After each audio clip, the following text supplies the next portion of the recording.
அரிசியை மட்டும் வச்சு பண்ணக்கூடிய சக்கரை பொங்கல் எப்படின்னு பார்க்கலாம் வாங்க. இதுக்கு நான் ரெட் அரிசி எடுத்திருக்கேன். இதை நான் 4 மணி நேரம் ஊற வச்சு எடுத்திருக்கேன்.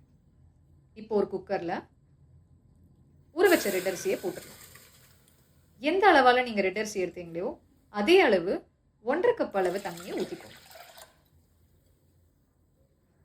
இப்போ குக்கரை மூடி வச்சுட்டு 8லேருந்து 10 விசில் வர அளவுக்கு நம்ம விட்டுடலாம். அப்போ தான் அரிசி நல்லா குழைய வரும்.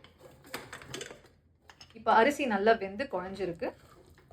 இப்போ சக்கரை பொங்கல் ப்ராசஸ் எப்படிங்கிறத பார்ப்போம்.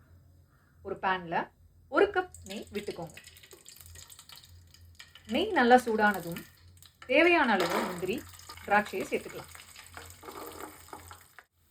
முந்திரி திராட்சை நல்லா வறுத்ததுக்கு அப்புறமேட்டு இதோட வேக வச்ச அரிசியை சேர்த்துக்கலாம். ஒன்றா நல்லா மிக்ஸ் பண்ணிவிடுங்க. இதோட நான் நாட்டு சக்கரை சேர்த்துருக்கேன். உங்ககிட்ட வெல்லம் இருந்தால் நீங்கள் வெல்லம் சேர்த்துக்கலாம். ஒன்றா நல்லா மிக்ஸ் பண்ணிவிடுங்க. இந்த கன்சிஸ்டன்சிக்கு வர அளவுக்கு மிக்ஸ் பண்ணிக்கோங்க. இப்போ இதோட 1 டேபிள் ஸ்பூன் ஏலக்காய் பொடியை போட்டுக்கலாம்.